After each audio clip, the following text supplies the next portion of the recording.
Pero warisa mga bossing, warisa mga bossing. Gawin nyo kaya to mga bossing.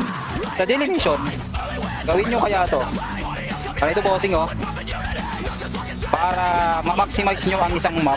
Para hindi na kayo takbo ng takbo kung saan ba kayo tatakbo. Like for example, dito lang tayo sa Twilight Hill. Ito yung pinaka-last map ko. Ang gagawin ko kasi, per hands yung link ko kasi, nag-grind ako ng gold. So, lahat na kukunin ko, lahat lang gold, hindi mo na ako magtitimporal. Titinan mo lahat na gold kinukuha ko. Pansin mo rito, wala nang gold, di ba?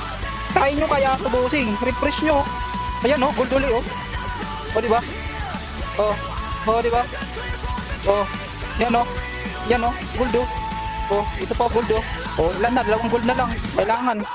Oh, refresh mo ulit, bossing. 15 times ka mag-refresh niyan, bossing. Oh, ayan na. Oh, ayan na. Oh, 10 na. So, yun lang, boss. Gawin nyo kaya yan, bossing. Diba? Ganun lang, boss. Tapos, gagawin nyo, takbo nyo na. Diba? Puntan nyo na agad. Yung quiz nyo na yan, isang map lang. Diba? Ang bilis matapos dyan. Di na kayo tipi ng tipi. Ang bilis matapos ng bilin nyo. Ayan na, oh. Yan lang, oh. 19 meters, oh. O, ayan na, oh. Titirahan yan agad, oh. Diba? Ganun lang ang technique dito. Tapos may additional technique trip pa tayo, boss. Habang tayo nag-didili dito. Tingnan mo. May 3 minutes pa po. So, ipo-forward ko na lang hanggang makuha natin yung hanggang dumating tayo dun sa may 3 minutes. So, ayan na, boss. Na may alarm tayo kasi may alarm. So, ganitong gawin nyo habang nag-fix kayo. I-stop mo muna. Kailangan mag-alarm kayo.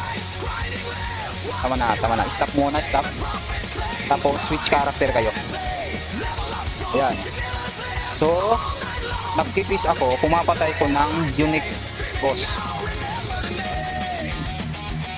Ayan siya, oh. Pagdating nyo doon, dapat yung character nyo, nasa spot na ng unique boss. So, titirahin nyo yan. Dapat mag-alarm kayo dyan, boss, mag-alarm. Bantayan nyo yung boss kung ilang minuto yung respawn ng boss na to. Tapos, mag-alarm ka. Tapos yung character, yung alt mo na yan, ilapag mo kung saan nagre-respond to para hindi ka natatakbo. So pag alarm, switch ka agad, tapos yan, lapag ka dito. Pagdating mo dyan, spawn na yan, tira agad.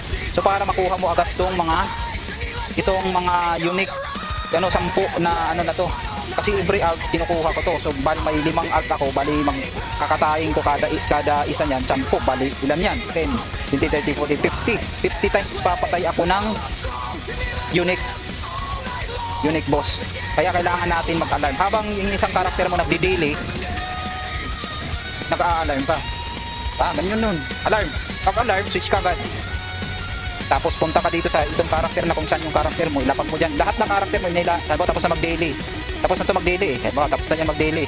Ang gagawin mo, ilapag mo dito sa boss. Spawn ng boss. Ilapag mo dyan.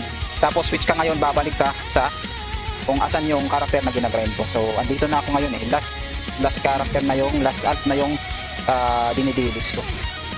Yan, oh. So, pabalik-balik lang tayo dyan, boss. Yan. Tapos, click ka ng quiz. Yan, mag-quiz na naman yan. Pag-alarm, the same as usual, stop mo muna. Switch ka dun sa karakter mo kung saan naka-spot doon sa unique. Yan lang. Halimbawa, matapos na din to, i-spot ko din to kung saan yung mga unique. Dito ako, ito yung spot ko eh, sa unique eh. Diba? Switch, ilalapag ko itong character dito.